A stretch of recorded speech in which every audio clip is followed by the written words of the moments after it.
নমস্কার, সকলকে স্বাগত জানাই আজকের আরো একটি নতুন এপিসোডে। আমি দীপ চ্যাটার্জি রয়েছি আপনাদের সঙ্গে। আর আজকের এপিসোডে আপনাদেরকে প্রথমেই নিয়ে যাব উত্তর কলকাতাতে। মমতা বন্দ্যোপাধ্যায়ের দল তৃণমূল কংগ্রেস, আমরা সকলেই দেখছি যে নেতারা কার্যত ভেঙে যাচ্ছে, চুরমার হয়ে যাচ্ছে, দুটো তিনটে করে লবি তৈরি করে নিচ্ছে, কিন্তু তারপরেও কর্মী সমর্থকদের উচ্ছ্বাসে যেন কোনো ভাটা পড়েনি। গতকাল মমতা বন্দ্যোপাধ্যায় টেলিফোনের মাধ্যমে বক্তৃতা রেখেছিলেন কুণাল ঘোষের ডাকা একটি সভাতে। সেই সভার দৃশ্য আপনাদেরকে দেখাবো, যেখানে তৃণমূল কংগ্রেসের কর্মীরা 21শে জুলাইয়ের প্রস্তুতি নিয়ে সভা করলেন। পাশাপাশি এই এপিসোডে আমি আপনাদেরকে দেখাবো রত্না দেবনাথের একটি ছোট্ট বক্তব্য। হ্যাঁ, আরজি করের অভয়া দিদির মা রত্না দেবনাথ, পানিহাটির সম্মানীয় বিধায়ক, তিনি গতকাল সিবিআই এর প্রতি আবার অনাস্থা প্রকাশ করেছেন এবং তার মেয়ের যে বিচারে ঢিলেমি সিবিআই করছে, কাদের কথায় সিবিআই চলছে, সেই নিয়ে প্রশ্ন আবার তুলে দিয়েছেন। আমি আপনাদেরকে এই এপিসোডে নিয়ে যাব বিধানসভার একেবারে তর্কাতর্কি দেখাতে, যেখানে পশ্চিমবঙ্গের মাননীয় মুখ্যমন্ত্রী গতকাল ফিরহাদ হাকিমের নাম করে বললেন যে আগামী দিনে কাউকে ছাড়া হবে না। আপনারা সকলেই জানেন তারাতলায় যে দুর্ঘটনা ঘটেছে, সেই দুর্ঘটনাতে ইতিমধ্যে 11 জনের প্রাণহানি হয়েছে। আর সেই প্রাণহানির ঘটনা যখন বিধানসভায় বিবরণ দিতে উঠেছিলেন শুভেন্দু অধিকারী মহাশয়, তখন তার মুখে এলো মেয়রের নাম, প্রাক্তন মেয়রের নাম, এবং এই প্রাক্তন মেয়র তারপরেই একটি ভিডিও প্রকাশ করে নিজের কাছ থেকে সমস্ত দায় ঝাড়ার চেষ্টা করেছে। আর শুভেন্দু অধিকারী মহাশয় এবং রাজ্য বিজেপি সরকারের দিকে চ্যালেঞ্জ ছুড়ে দিয়েছেন মহুয়া মিত্র ফিরহাদ হাকিমের নামকে উল্লেখ করে। সমস্ত কিছু দেখাবো এই এপিসোডে, কিন্তু এই এপিসোড এখানেই শেষ হবে না, একটু লম্বা আপনাদেরকে অপেক্ষা করতে হবে এই এপিসোডের জন্য। তার কারণ এই এপিসোডে আজকে আরো অনেক কিছু রয়েছে। দেখাবো আপনাদের কলকাতায় বৃষ্টিতে জল জমে যাওয়ার পরে দুর্ভোগের চিত্র, আপনাদেরকে দেখাবো বিজেপির বিধায়ক মাননীয় অসীম সরকার, তার একটি অত্যন্ত সুস্পষ্ট বক্তব্য, যেটা অত্যন্ত পজিটিভ এবং আজকের দিনে অতি অবশ্যই এই সমাজে সেটাকে ফিরিয়ে আনা দরকার। কি বক্তব্য আমি আপনাদেরকে অবশ্যই শোনাবো।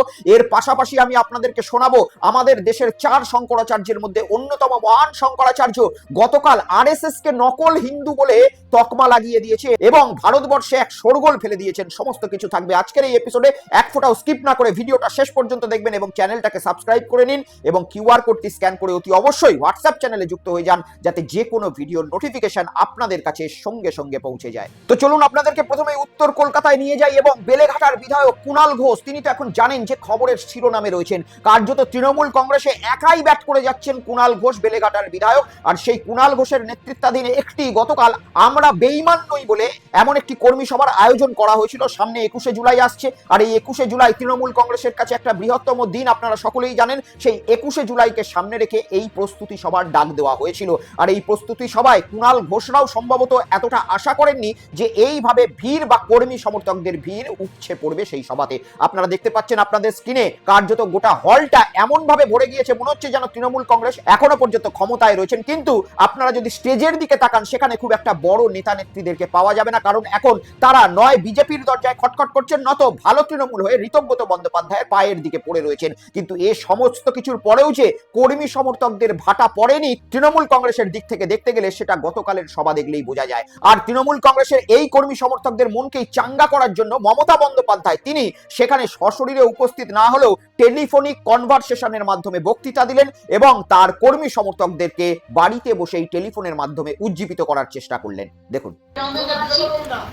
জয় বাংলা, জয় বাংলা। অত্যাচারের পর অত্যাচার, কেসের পরে কেস, মানুষ হচ্ছে, মানুষ ভয় পাচ্ছে, হকারদের দোকান ভেঙে দেওয়া হচ্ছে, অনেকের চাকরি কেড়ে নেওয়া হচ্ছে, জীবনের স্বপ্ন কেড়ে নেওয়া হচ্ছে। সেই অবস্থায় একমাত্র লড়তে পারে তৃণমূল কংগ্রেস সংঘবদ্ধ হয়ে। এবং যারা আজকে এই ক্রাইসিসে, মানে ক্রাইসিস কিন্তু বিজেপি তৈরি করেছে, আমরা করিনি। আপনারা জানেন কিভাবে কর্মীরা লড়াই করেছে, প্রাণ দিয়ে, জান দিয়ে, এসআইআর থেকে শুরু করে BL1 BL2 থেকে শুরু করে প্রত্যেকটা কর্মী, যারা নেতা হন না, যারা রক্ত দিয়ে দলকে ভালোবাসেন, যারা এমপি এমএলএ তৈরি করেন, কাউন্সিলর, গ্রামসভা, পঞ্চায়েত তৈরি করেন, মিউনিসিপ্যালিটি তৈরি করেন, আজকে তাদের জীবনের দামে, তাদের ত্যাগের দামে আজকে যারা বিজয়ী হয়েছেন বা বিভিন্ন জায়গায় ক্ষমতায় আসেন, তারা শুধু নিজেদের এবং নিজেদের পরিবার বাঁচানোর জন্য তাদের মধ্যে একটু ধৈর্য নেই। ধৈর্য ছেড়ে দিয়ে তারা যে নাম লেখাচ্ছেন, যাদের সাথে আমাদের লড়াই হলো, তাদের সাথে একটু ভালো হতো, বিজেপিতে চলে যেত, জয়েন বিজেপি, আমাদের কোনো প্রবলেম নেই। একটা সিপিএমের নেতা, সিপিএম একটা না 12 বছর এটাকে দাঁড়িয়ে যখন তিনি বহিষ্কৃত একজন নেতাকে শুধুমাত্র কেসের কিভাবে পরিবারের সম্পত্তি মুক্তি কি হবে এই ভেবে যারা বেইমানি করলেন, বিশ্বাসঘাতকদের কোনো ক্ষমা নেই। এখনো বলছি সুবুদ্ধি আছে, তারা ফিরে আসুক। আর যদি কেউ মনে করেন যে এর থেকে বাঁচবেন, আমি পরিষ্কার করে রাখি, তারা কিন্তু না ঘরকা না ঘাট। আমিও পুলিশকে খুব কাছ থেকে দেখেছি, কিন্তু এই পুলিশ আমার চেনা ছিল না, পুরো অচেনা, পুরো অজানা। আর যে পুলিশ দাঁড়িয়ে এভাবে বলছে, সবাইকে বলতে চলুন গাড়ি এনেছি, উঠুন আমি সরকারের কাছে যাই, সেটা পুলিশের কাজ। পুলিশের কাজ মানুষকে শান্তি দেওয়া, শৃঙ্খলা দেওয়া, মানুষের বিপদে আপদে তার পাশে থাকা, আইন মেনে চলা। টোটালটাই বেআইনিভাবে ক্রাইম, সেটাই হচ্ছে।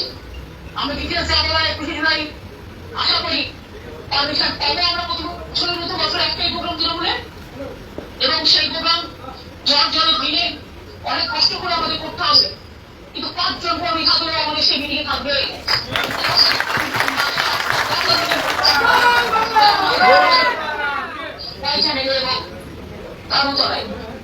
কাজে 21 জুলাই শহীদ তারপরের দিন সবাই সংযত হন, সমবেত হন।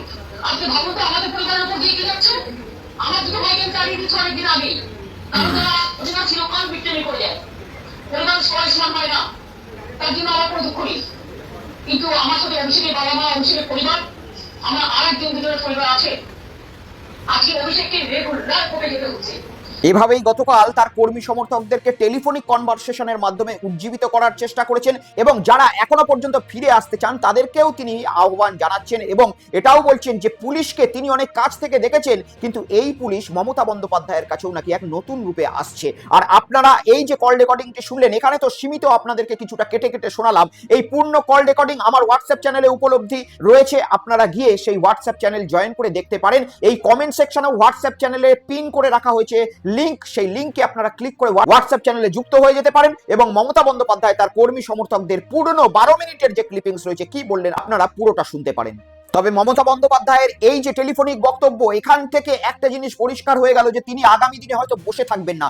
অনেকেই বলছেন যে মমতা বন্দ্যোপাধ্যায় কেমন ঘরের ভেতরে রয়েছেন, মাঝে মাঝে একবার করে বেরোচ্ছেন, কিন্তু ম্যাক্সিমাম টাইমটাই তিনি যেন ঘর ঢুকে গিয়েছেন। কিন্তু না, হয়তো মমতা বন্দ্যোপাধ্যায় ভিতরে ভিতরে আগামী দিনে বৃহত্তর কিছু প্রোগ্রাম নিচ্ছেন, বৃহত্তর কিছু প্ল্যান করছেন। আর সেটা দেখতে গেলে তো অতি অবশ্যই নজর রাখতে হবে এই সমস্ত বিষয়ের প্রতি। কিন্তু আমরা এরপরে নজর রাখবো রত্না দেবনাথ, মাননীয় বিধায়ক, পানিহাটির মাননীয় বিধায়ক রত্না দেবনাথ বিজেপির টিকিট জয়লাভ করেছিলেন এবং তিনি বলেছিলেন তার মেয়ের সঙ্গে যে দুষ্কর্ম ঘটেছে সেইটার জন্য যদি একেবারে প্রতিশোধ নিতে হয়, বদলা নিতে হয় কিংবা জাস্টিস পেতে হয়, তাহলে তাকে সরকার পরিবর্তন করতে হবে এবং তাকেও ক্ষমতার মধ্যে আসতে হবে। কিন্তু আজ তিনি ক্ষমতার মধ্যে এসেছেন, আর ক্ষমতার মধ্যে আসার 1 মাস 20 দিনের মধ্যেই তার যেন মোহভঙ্গ হচ্ছে এবং তিনি সিবিআই, যেটি তারই দলের কন্ট্রোলের মধ্যে রয়েছে, সেই সিবিআই এর যে পর্যবেক্ষণ রয়েছে সেই পর্যবেক্ষণের প্রতি বিরক্ত এবং প্রশ্ন তুলছেন যে সিবিআই কাদের উংলি হেলনে চলছে আমি বলতে পারছি না। দেখাবো আরজি করের অভয়া দিদির মা রত্না দেবনাথের বক্তব্য, দেখুন।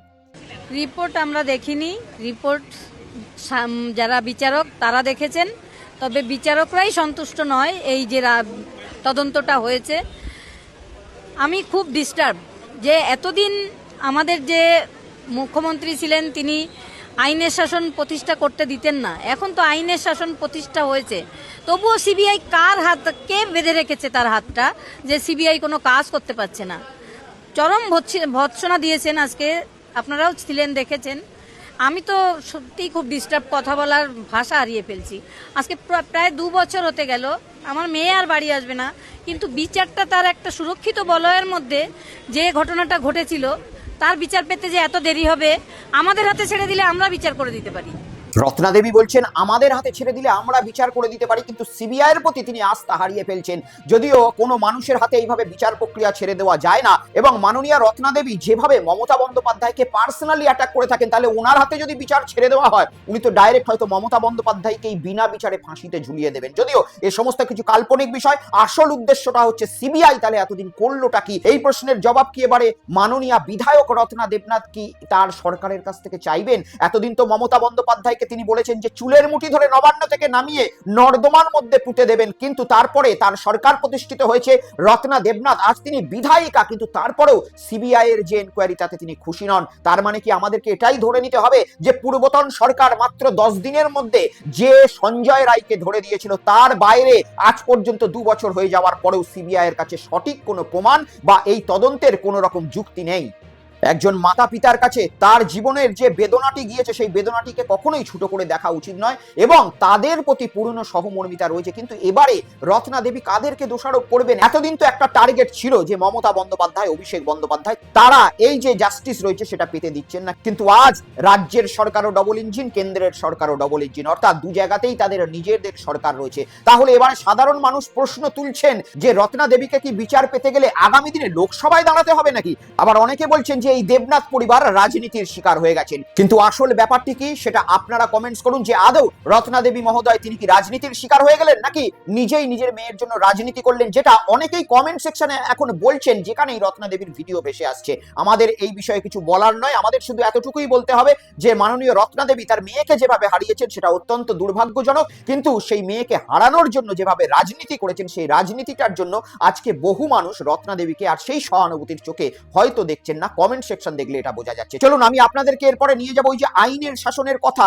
মাননীয় রত্না দেবী একটু আগেই বললেন, শুনতে পেলেন যে এতদিন পর্যন্ত আইনের শাসন পশ্চিমবঙ্গে ছিল না, কিন্তু এখন পশ্চিমবঙ্গে আইনের শাসন প্রতিষ্ঠা হয়েছে। আমি আপনাদেরকে দেখাবো যে সত্যিই আইনের শাসন কি প্রতিষ্ঠা হয়েছে। গতকাল উত্তরবঙ্গ থেকে এমন একটি দৃশ্য ভেসে উঠলো যখন আদিম মানবরা রাজত্ব করত এবং রাজতন্ত্র চলতো বিভিন্ন সমাজে। আমি দেখাচ্ছি আপনাদেরকে সেই ভিডিও, দেখুন।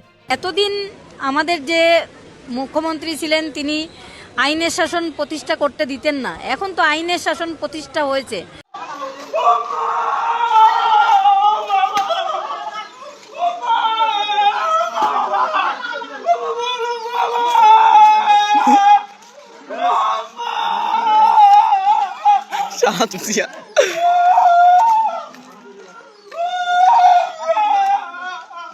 শাস্তি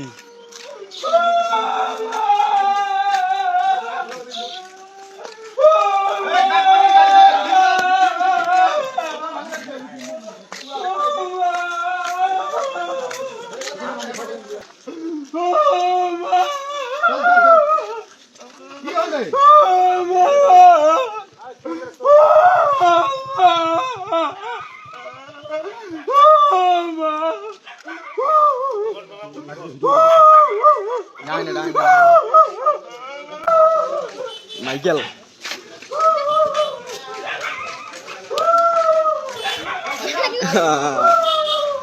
দোকান ভাঙছে।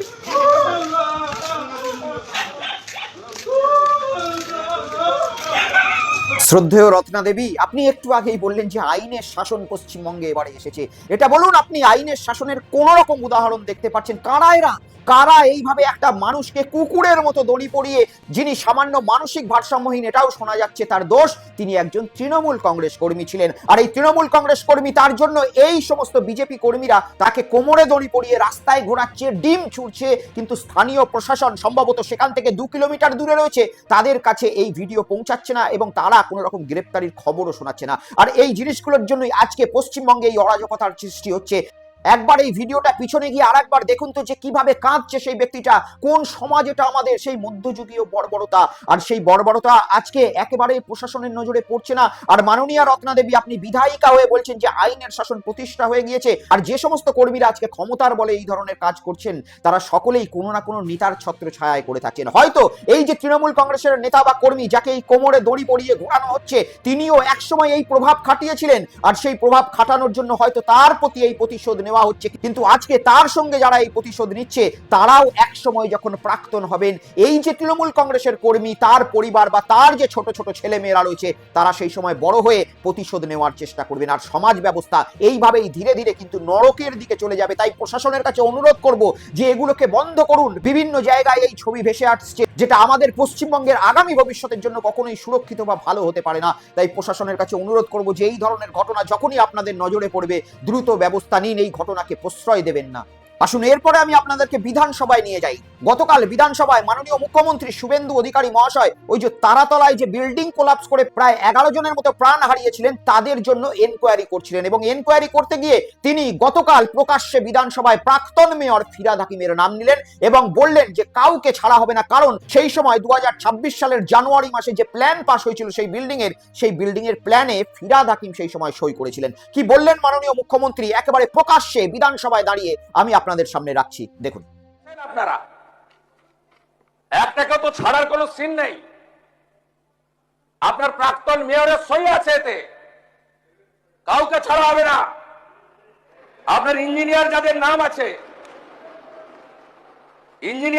নাম আছে, it is found that Sri Aminur Sheikh, sub assistant engineer, Sri Nirmalendu Sardar, assistant engineer, Sri Ranjan Das, executive engineer, has not discharged their duties and responsibilities in respect of the inspect premises. আমরা পুরো fact finding বের করেছি, কোনো ছাড়াছাড়ির scene নেই। আমরা এখনো পর্যন্ত 5টাকে arrest করেছি। গুলজার হোসেন, সুপারভাইজার অফ আসগরকেও খুঁজছি। যদি নিচে চাপা পড়ে থাকেন আলাদা কথা, আমি চাইবো জীবিত বেরোক। কি করে এইসব লোক এই জায়গাগুলোতে ঢোকে বের করতে হবে। অ্যারেস্ট হয়েছে Gulzar Hossain, supervisor of Asgar, Kamal Samanta, iron structure fabricator, Shambhunath Behera, lessee of land, Dibakar Bhandari, labour supplier cum Trimex contractor, Abdul Hamid, broker for sanction plan for কেমস। শুনলেন আপনারা। এবং মাননীয় মুখ্যমন্ত্রীর এই বক্তব্যের পরেই বিধানসভায় অনেকজনই কিন্তু গ্রেপ্তার হয়ে গিয়েছেন। শোনা যাচ্ছে সেই ইঞ্জিনিয়ারদেরকে গ্রেপ্তার করা হচ্ছে। শোনা যাচ্ছে যে ফিরহাদ হাকিমের যিনি পিএ ছিলেন, যার নাম কালীচরণ, সেই কালীচরণকেও গ্রেপ্তার করা হয়েছে। কিন্তু মাননীয় মুখ্যমন্ত্রী প্রাক্তন মেয়রের নাম নিলেন এবং বললেন যে প্ল্যানে প্রাক্তন মেয়রের সই ছিল, কিন্তু তারপরেও ফিরহাদ হাকিমকে এখনো পর্যন্ত পুলিশ ধরেনি। আর এখানেই প্রশ্ন উঠছে যে ভালো তৃণমূল হয়ে যাওয়ার জন্য এবং শুভেন্দু অধিকারী মহাশয়ের সঙ্গে কিছুদিন আগেই আমরা দেখেছিলাম ফিরহাদ হাকিম ঘনিষ্ঠতা করছেন একটি কলকাতা মিউনিসিপাল কর্পোরেশনের প্রোগ্রামে, তার জন্য কি ফিরহাদ হাকিম গ্রেপ্তারি থেকে এড়িয়ে যাবেন? আর শুধু সাধারণ মানুষই নয়, তৃণমূল কংগ্রেসের কালীঘাটপন্থী যারা রয়েছেন, অর্থাৎ মহুয়া মৈত্র গতকাল একটি বক্তব্য দিয়েছেন এবং সেই বক্তব্যে সরাসরি ফিরহাদ হাকিমকে গ্রেপ্তার করা নিয়ে একটি চ্যালেঞ্জ ছুড়ে দিয়েছেন। আমি শোনাবো আপনাদেরকে মহুয়া মৈত্র তিনি কি বলেছেন। আপনি গলা ফাটিয়ে বলছেন যে ববি হাকিমের সিগনেচার এটার উপর আছে। তা ববি হাকিমের সিগনেচার যদি ওটার উপর আছে, তাহলে আপনি ববি হাকিমকে বগল দাবা করে ঘুরছেন কেন আর তাকে টি পার্টিতে ডাকছেন কেন? আমি তো এটাই আশ্চর্য হয়ে যাচ্ছি। ছোট থেকে ছোট একটা পঞ্চায়েতে গত 1-1.5 মাসে আমরা দেখছি বিনা কোনো এফআইআর, বিনা কোনো কমপ্লেন এক একটা পঞ্চায়েত লেভেলে পুলিশ, রাজ্যের পুলিশ লোককে তুলে নিয়ে জেলে পুরে দিচ্ছে। কোনো কেস নেই, কোনো কমপ্লেন নেই। আর এখানে 11 জনের মৃত্যু হলো, আপনি গলা ফাটিয়ে বলছেন যে এখানে ববি হাকিমের সিগনেচার আছে। তা সেইখানে দাঁড়িয়ে আপনি কি অ্যাকশন নিয়েছেন? যদি তৃণমূলের যদি থাকতো, যদি ববি হাকিম আপনাদের দিকে না যেত, তৃণমূলে থাকতো, এতক্ষণ তার বোধ হয় 14 পুরুষকে আপনারা জেলে ঢুকিয়ে দিত। তা তিনি যদি ওদিকে গেছেন, এখন আপনারা কিছু করছেন না। আপনারাই তো বলছেন যে ফুল অ্যাকাউন্টেবিলিটি। তা যাদের যে বিজেপির ওয়াশিং মেশিনে যাচ্ছে তাদের কোনো অ্যাকাউন্টেবিলিটি নেই। আর আধিকারিকগুলো তো একই, আধিকারিক তো চেঞ্জ হয়নি। ডিপার্টমেন্ট প্ল্যান কে স্যাংশন করে? ইঞ্জিনিয়ার করে, তো পলিটিশিয়ান করে না। তা আপনার যেই আধিকারিকটা পাস করেছে, আপনি বলছেন ফল্টি প্ল্যান আছে। তা যে ফল্টি প্ল্যানটা পাস করেছে সেই ইঞ্জিনিয়ারকে তো কোনো গোয়েন্দা দিয়ে খুঁজতে হবে না, তার তো সই থাকে ওখানে, একটা প্ল্যানে তো সই থাকে। তা আপনারা তাকে ধরছেন না কেন? নাম বার করছেন না কেন? ঠিকাদারকে ধরে কি হবে? ঠিকাদার তো প্ল্যান মোতাবিক জিনিসটা করে, ঠিকাদারকেও ধরুন যদি সাবস্ট্যান্ডার্ড মেটেরিয়ালস হয়। কিন্তু আপনি নিজেই বলছেন যে এইটা সাবস্ট্যান্ডার্ড মেটেরিয়ালসের প্রবলেম নয়, এটা ফল্টি প্ল্যানের প্রবলেম।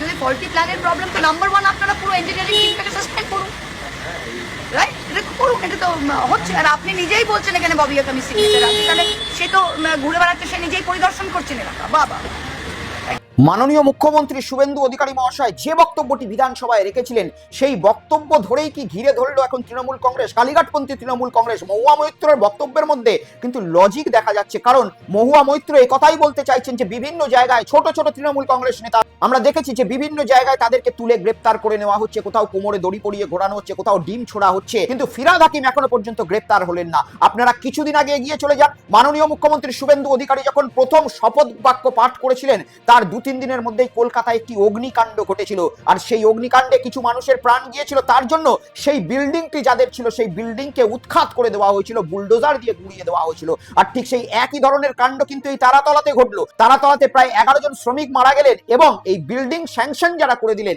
তাদের কাছে পুলিশ পৌঁছাচ্ছে না। কিন্তু মাননীয় মুখ্যমন্ত্রী বলছেন যে জনাব ফিরহাদ হাকিমের সই রয়েছে, মেয়রের সই রয়েছে, অথচ মেয়র এখনো পর্যন্ত পুলিশের টার্গেটে আসেনি বা পুলিশ তাকে এখনো পর্যন্ত গ্রেপ্তার করেনি। তাহলে কি কি মাননীয় শুভেন্দু অধিকারী মহাশয় তিনি বিধানসভায় শুধুমাত্র রাজনীতি করলেন, নাকি একটি মুখ ফুসকে কথা বলে দেওয়ার জন্য তৃণমূল কংগ্রেস এমন একটি হাতিয়ার পেয়ে গেল যেটাতে তারা প্রমাণ করে দিতে পারছে যে জনাব ফিরহাদ হাকিম ভালো তৃণমূল হয়ে যাওয়ার জন্য ছাড় পেয়ে যাচ্ছেন। তবে এই বিষয় থেকে পাল্লা ঝেড়ে দেওয়ার জন্য জনাব ফিরহাদ হাকিমও গতকাল একটি বক্তব্য রেখেছেন। আমি আপনাদেরকে সেই বক্তব্য শোনাচ্ছি, দেখুন। এই ব্যাপারে আমার জানা নেই, তার কারণ হচ্ছে যে প্ল্যান স্যাংশন হয় বিল্ডিং ডিপার্টমেন্ট, এবং দুর্ভাগ্যবশত আমি ইঞ্জিনিয়ারিং করিনি, আর প্ল্যান আমার কাছে আসারও কথা না। এমবিসি হয়, প্ল্যানটা আসে। আমি জানি না উনি কি বিষয়ে বলেছেন, কিন্তু টেকনিক্যাল ব্যাপার হচ্ছে যে প্ল্যান স্যাংশন হয় কর্পোরেশন। এই প্ল্যানটার ব্যাপারে আমার কোনো আইডিয়াই নেই, যেটা ভেঙে পড়েছে। কিন্তু জেনারেল প্ল্যান স্যাংশন হয় কর্পোরেশনের বিল্ডিং ডিপার্টমেন্ট, এমবিসি হয় আমাদের কমিশনার হয়ে, ওটা অ্যাপ্রুভালের জন্য আমার কাছে এমবিসিটা আসে, এবং ওটা শুধু ফর্মালিটিজ একটা, জাস্ট সই করা। মানে এমবিসিতে টেকনিক্যাল পার্সনরা থাকে, এবং আমার ওটার মধ্যে কোনো এখতিয়ারও নেই। কোনো প্ল্যান স্যাংশনের ক্ষেত্রে এক্স মেয়রের কোনো মানে এখতিয়ার নেই, বা কোনটা ইলিগাল হলো কোনটা হলো না সেটা দেখারও এখতিয়ার আমার নেই। কাকে বিল্ডিং ডিপার্টমেন্ট নোটিশ দিচ্ছে, কাকে ভাঙছে, সেটাও যেরকম দেখার এখতিয়ার আমার নেই। সেরকম বিল্ডিং প্ল্যান স্যাংশনের ক্ষেত্রে দেখার এখতিয়ার কোনো মেয়রেরই নেই, আমার না, কোনো মেয়রেরই নেই। এটা কর্পোরেশনের রুলস। বিধায়ক ফিরহাদ হাকিম মহাশয় তিনি বলছেন যে এই বিষয়ে আমি কিছু জানি না, এবং আমি ইঞ্জিনিয়ারিং করিনি, এটা আমার ভুল। তার কারণ এগুলো সমস্ত কিছু ইঞ্জিনিয়াররা করেছে, আমি শুধু সই করে দিয়েছি। তার জন্য তিনি দায় ঝেড়ে ফেলতে পারছেন। কিন্তু এই একইভাবে আমরা কিন্তু বিভিন্ন পশ্চিমবঙ্গের পৌরসভার যারা চেয়ারম্যান রয়েছেন, ভাইস চেয়ারম্যান রয়েছেন, পঞ্চায়েত সমিতির সভাপতিরা রয়েছেন, তারাও কিন্তু গ্রেপ্তার হয়েছেন। তারাও তো কেউ ইঞ্জিনিয়ারিং করেননি, কিন্তু দুর্নীতির অভিযোগে তাদেরকে পুলিশ গ্রেপ্তার করেছে। তারা এখনো পর্যন্ত জেলে পড়ছে, এবং আগামী দিনে কতদিন পৌঁছবে সেটা কেউ জানে না। কিন্তু জনাব ফিরহাদ হাকিম তিনি কেন এখনো পর্যন্ত মাননীয় মুখ্যমন্ত্রী তার নাম নিজে মুখে বিধানসভায় নেওয়ার পর থেকেও ছাড় পেয়ে যাচ্ছেন, সেটা থেকেই তো প্রশ্ন উঠছে যে ভালো তৃণমূল এবং ঋতব্রত বন্দ্যোপাধ্যায় ঘনিষ্ঠ হয়ে যাওয়ার জন্যই কি ফিরহাদ হাকিম মহাশয় আজকের দিনে 11 জনের প্রাণ চলে যাওয়ার পরেও ছাড় পেয়ে যাবেন? এদিকে গতকাল যখন বিধানসভায় এই সমস্ত কিছু হচ্ছে, বাইরে প্রবল বৃষ্টি হচ্ছে। গতকাল কলকাতায় 1 ঘন্টার বৃষ্টিতে কার্যত গোটা কলকাতা শহর ভেনিসে পরিণত হয়ে গেল, এবং দুয়ারে দীঘা সেই স্বপ্ন কলকাতায় আবার ফিরে এলো। আমি আপনাদেরকে দেখাবো 1 ঘন্টার বৃষ্টিতে কলকাতায় কি জলমগ্ন অবস্থা, যেখানে গতকাল সাধারণ মানুষ রাস্তা থেকে ভিডিও করে পাঠিয়েছেন। এবং শুধু তাই নয়, এসএসকেএম হাসপাতালের প্রসূতি বিভাগ সেটাও কার্যত সমুদ্রের মতো ভাসতেও দেখা গেল গতকাল 1 ঘন্টার বৃষ্টিতে, দেখুন।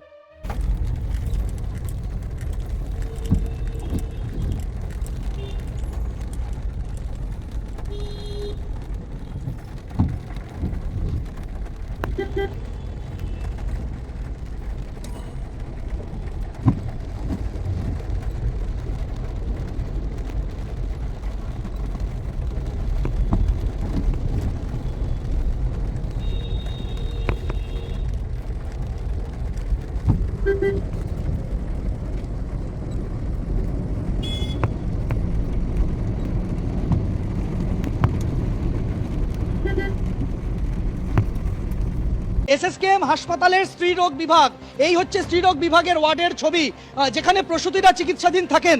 প্রসূতিদের চিকিৎসার জায়গাতে এইভাবেই কিন্তু জল থই থই অবস্থা, গোটা ওয়ার্ড জলের তলায়, জলের মধ্যেই আমরা দেখতে পাচ্ছি বোতল গামলা এই সমস্ত ভেসে বেড়াচ্ছে।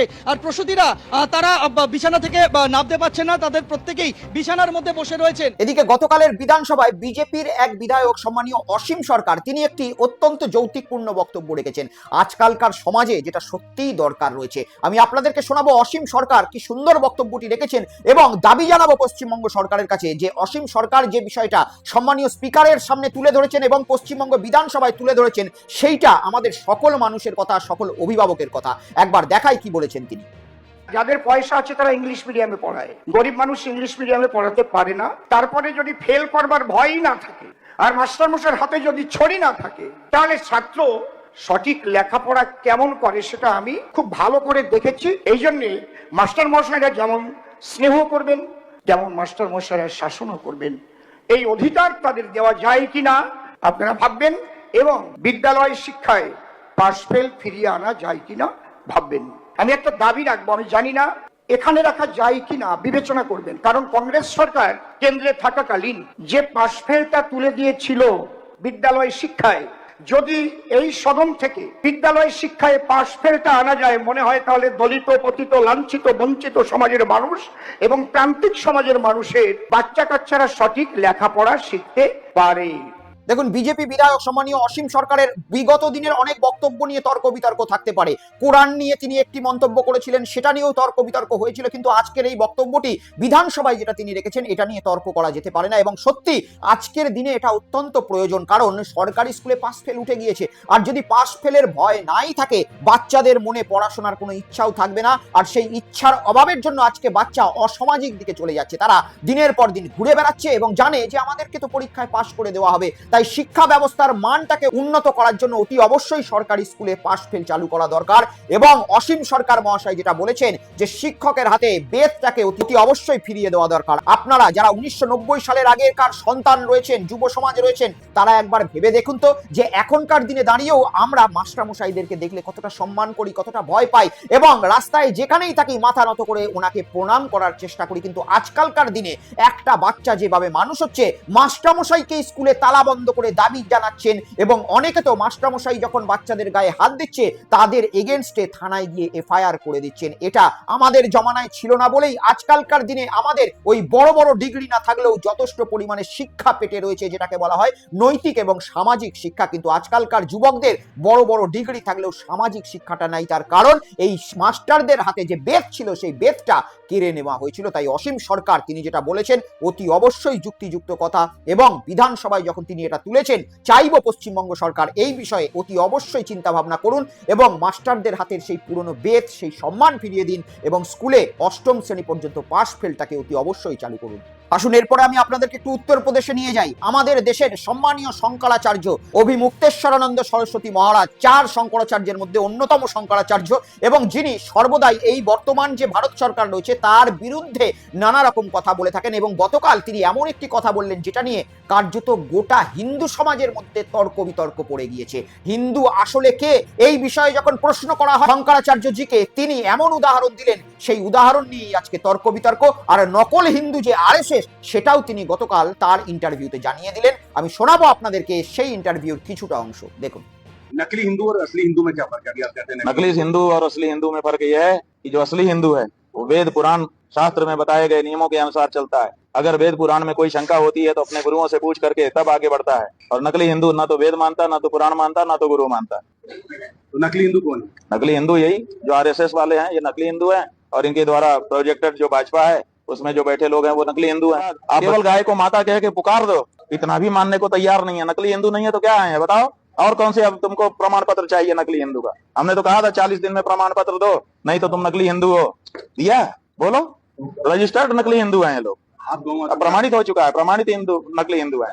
আজকে সোশ্যাল মিডিয়া থেকে শুরু করে বিভিন্ন জায়গায় একটা তর্ক বিতর্ক সব সময় ওঠে যে ও হচ্ছে আসল হিন্দু, ও হচ্ছে নকল হিন্দু। অনেকে যারা ভারতীয় জনতা পার্টির বিরোধিতা করেন তাদেরকে ভারতীয় জনতা পার্টির যারা সপক্ষে থাকেন তারা নকল হিন্দু তকমা দিয়ে দেন। কিন্তু আসলে আসল হিন্দু কে এবং নকল হিন্দুকে, এই বিষয়ে তর্ককে আরো উস্কে দিলেন স্বামী অভিমুক্তেশ্বরানন্দ সরস্বতী মহারাজ, যিনি ভারতবর্ষের অন্যতম এক শঙ্করাচার্য। দেখা যাক আগামী দিনে কি হয়। ততক্ষণে আপনারা এই চ্যানেলটির সঙ্গে থাকুন এবং সাবস্ক্রাইব করে নিন চ্যানেলটিকে। আজকের এপিসোড এই পর্যন্তই রইল, দেখা হবে পরবর্তী এপিসোডে। ততক্ষণে ভালো থাকুন, সুস্থ থাকুন এবং দেখতে থাকুন বেঙ্গল পালস উইথ দীপ, সত্য যেখানে রং দেখে না। নমস্কার।